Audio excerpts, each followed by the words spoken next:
ভয় লাগবে কেন? আমরা তো মিথ্যে কেটে ফেঁসকেতে তো আমার কি ভয় দেখালে গিয়ে আমার ভয় করার লোক?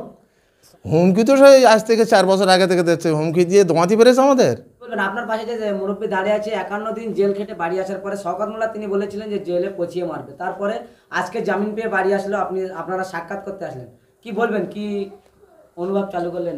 দেখুন, আজকে হাজি সাহেব নয়, এর আগে আপনারা দেখেছেন বিধানসভার পর থেকে যেভাবে আমাদের হাজার হাজার নয় প্রায় লক্ষাধিক ছেলেকে যেভাবে জেল খাটানো হয়েছে মিথ্যেভাবে।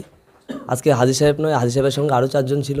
এমনকি আপনারা দেখলেন কিছুদিন আগে আমরা হাইকোর্ট থেকেও জামিন করেছি আমাদের পলিহাট অঞ্চলের কিছু নেতৃত্বকে। এরকম কিন্তু একের পর এক যখন শাসক দল বিরোধী দলের উপরে কোনো রকম রাজনৈতিকভাবে লড়াই না করে পেরে না উঠতে পারছে, তখন শাসক দল কী করছে? শাসক দল মিথ্যেভাবে, মেন কথা হলো একটাই যে আজকে শাসক দলের কেউ নেই। শাসক দলের হয়ে আজকে পুলিশ যে গোলামি করছে, পুলিশ যদি ওদের থেকে সরে আসে শাসক দল এই পশ্চিমবাংলা থেকে জিরো হয়ে যাবে।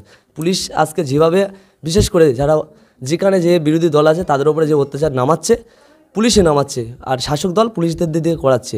পুলিশ যদি মনে করে যে শাসক দল আছে, আমাদের উদ্যোগটা আছে, পুলিশ কিন্তু ভুল করতেছে। যে পুলিশ কিন্তু অরিজিনালি যদি চাকরি অরিজিনাল যদি পেয়ে থাকে, তারা কিন্তু শাসক দল হোক আর বিরোধী দল হোক তাদের উপরে সমান কিন্তু ব্যবহার করে যাবে। আমরা তো মনে করি যে এই প্রশাসনগুলো যে আমাদের বিশেষ করে বিরোধী দলগুলোর উপর এভাবে অত্যাচার করতে যায়, তারা তো আমরা কি বলবেন, 21শে জানুয়ারির উদ্দেশ্যে আপনাকে গ্রেপ্তার করা হয়েছিল, 3 তৃণমূল নেতার হাত কেটে নেওয়ার অভিযোগ তুলছিল, আর শওকত মোল্লা থেকে বিশাল বড় বড় নেতারা আপনার নামে অভিযোগ করলো বা আপনাকে ঘর ছাড়া করার একটা অভিযোগ করেছিল বা একটা হুমকি দিয়েছিল, তারপরে জেল খেটে আসলেন মিথ্যা কেসে, তারপরে আজকে বাড়ি আসলেন, কি বলবেন, ভয় লাগছে কি? ভয় লাগবে কেন? আমরা তো মিথ্যে কেটে ফেঁসকেতে তো আমার কি ভয় দেখালে গিয়ে আমার ভয় করার লোক? শওকত মোল্লা বলেছিলেন যাদের ফিশারি আছে তাদের ফিশারি লুট করাবে, এমন একটা কীভাবে চাষ করে দেখে নিয়ে একটা হুমকি দিয়ে গিয়েছিল, আপনার বাড়ির পাশে একটা সভা করে, কি বলবেন? হুমকি তো সেই আজ থেকে 4 বছর আগে থেকে দিচ্ছে, হুমকি দিয়ে দোয়াতে পেরেছে আমাদের। আমরা তো মানে দেশ পরিবর্তনের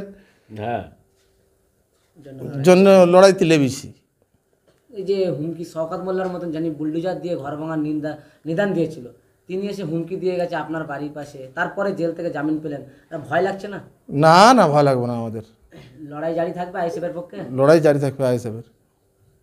কি বলবেন, কতদিন পরে জেল থেকে বাড়ি আসলেন? 51 দিন পরে জেল থেকে বার হলাম মিথ্যে কেস থেকে। আবার ছেড়ে জেলে দেওয়া হয় আপনাকে? রাজি আছি।